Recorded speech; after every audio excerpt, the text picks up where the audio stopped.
नमस्कार प्रिय दर्शकों, मैं प्रियंका आप सभी लोगों का स्वागत अभिनंदन करती हूँ। कैसे हैं आप लोग दर्शकों? आज के इस वीडियो के माध्यम से हम लोग चर्चा करेंगे राहु की महादशा फल के बारे में। अक्सर देखने में आया है कि लोगों को जब राहु की महादशा या अंतरदशा स्टार्ट होने वाली होती है, उससे पहले लोग काफ़ी डर जाते हैं, भयभीत हो जाते हैं। वो ऐसा मान बैठते हैं कि उनके साथ अब कुछ ना कुछ बुरा हो सकता है। राहु का फल बुरा ही होगा ऐसा नहीं कहेंगे। राहु की प्लेसमेंट, राहु की स्थिति कुंडली में कैसी है, जन्म पत्रिका में किस पोजीशन पर है राहु, इस पर भी डिपेंड करता है। राहु अगर अच्छे हों तो फर्श से अर्श तक पहुंचा देते हैं, और अगर राहु खराब हों तो अपनी दशा में अर्श से फर्श तक भी ले जाते हैं। डिपेंड करता है राहु की स्थिति पर। आपकी जन्म पत्रिका में राहु किस भाव में स्थित हैं, किस राशि में स्थित हैं, क्योंकि राहु की अपनी कोई राशि नहीं होती है। राहु छाया ग्रह हैं। राहु जिस राशि में स्थित होते हैं उसी के जैसा ही फल प्रदान करते हैं, और जिस राशि में स्थित होते हैं उसी राशि का के स्वामी का फल देते हैं। तो राहु डिपेंड करता है कि राहु आपकी जन्म कुंडली के किस भाव में है, किस ग्रह की राशि में है, क्योंकि वो जिस ग्रह की राशि में होते हैं उसी ग्रह के जैसा ही फल प्रदान करते हैं। और जिस ग्रह की राशि में हो वो ग्रह आपकी कुंडली में उसके स्वामी अगर आपके जन्म कुंडली में केंद्र में स्थित हों, त्रिकोण में स्थित हों, लाभ स्थान में स्थित हों या धन भाव में स्थित हों, राहु पर किसी शुभ ग्रह का प्रभाव हो, खास तौर से गुरु की, देवगुरु बृहस्पति की 5वीं दृष्टि पड़ रही हो या 9वीं दृष्टि पड़ रही हो, तो ऐसे में राहु की दशा बहुत अच्छा परिणाम देती है। अब राहु की दशा अगर आपको शुरू होने वाली है तो घबराइए नहीं। आप देखिए कि राहु आपकी जन्म पत्रिका में किस भाव में बैठे हैं, और राहु जहां बैठे हैं उसका स्वामी कहां बैठा है। अगर मान लीजिए कि राहु जन्म कुंडली के लग्न में बैठे हैं, वृषभ राशि के, और लग्न के स्वामी शुक्र कर्म भाव में बैठे हैं, तो निश्चित मानिए कि राहु की दशा आपके लिए बहुत ही बेहतरीन रहेगी, आपके करियर के लिए बहुत अच्छे परिणाम देने वाली होगी।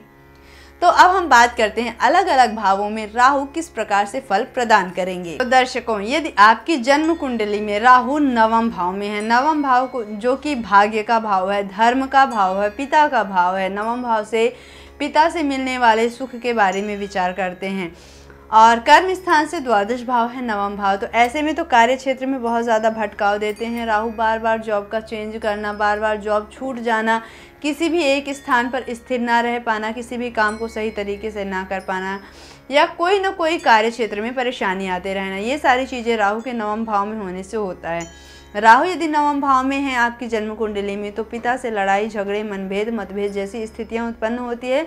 विचार नहीं मिलते हैं, विवाद होते रहते हैं, और इसी के साथ साथ राहु धर्म में भी रुचि बढ़ने नहीं देते हैं। मोस्टली ऐसा देखने में आता है कि राहु बहुत ज़्यादा लोगों को मानता नहीं है। जैसे कि जो धार्मिक साधु संत हैं उनका मान सम्मान करना ऐसे व्यक्ति से नहीं हो पाता है। लेकिन ऐसा भी होता है कि जिनको मानेंगे तो बहुत ज़्यादा मानेंगे, यदि भगवान को मानते हैं तो बहुत ही ज़्यादा मानेंगे, और यदि नहीं मानेंगे तो बिल्कुल ही नहीं मानेंगे।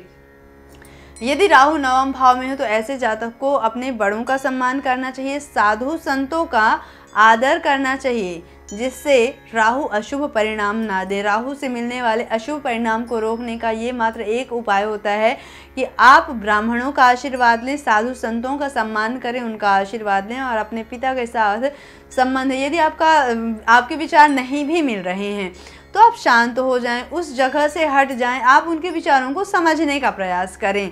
घर में लड़ाई झगड़ा ना करें। ओवर माइंडेड बनाता है नवम स्थान का राहु।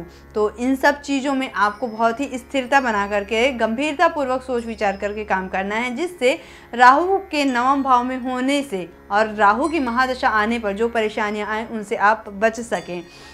यदि राहु नवम भाव में स्थित हैं और नवम भाव के स्वामी केंद्र या त्रिकोण में स्थित हैं और जन्म कुंडली में बुध की स्थिति अच्छी है, तो ऐसे में जातक जो भी काम करेंगे उसमें बड़ी अच्छी सफलता मिलेगी। जैसे कि यदि आप बिजनेस करेंगे तो बहुत अच्छी सफलता मिलेगी। यदि आप शेयर मार्केट में इन्वेस्ट करते हैं तो उसमें आपको बहुत बढ़िया लाभ होगा, क्योंकि राहु प्लानिंग करवाते हैं और बुध बुद्धि के कारक है, यानी राहु बुद्धि को बढ़ा देते हैं। तो ऐसे में जब भी राहु की दशा आती है तो आपको बहुत अच्छी सफलता भी मिल जाती है, यदि जन्म कुंडली में नवमेश की स्थिति अच्छी हो और साथ में बुध की स्थिति अच्छी हो।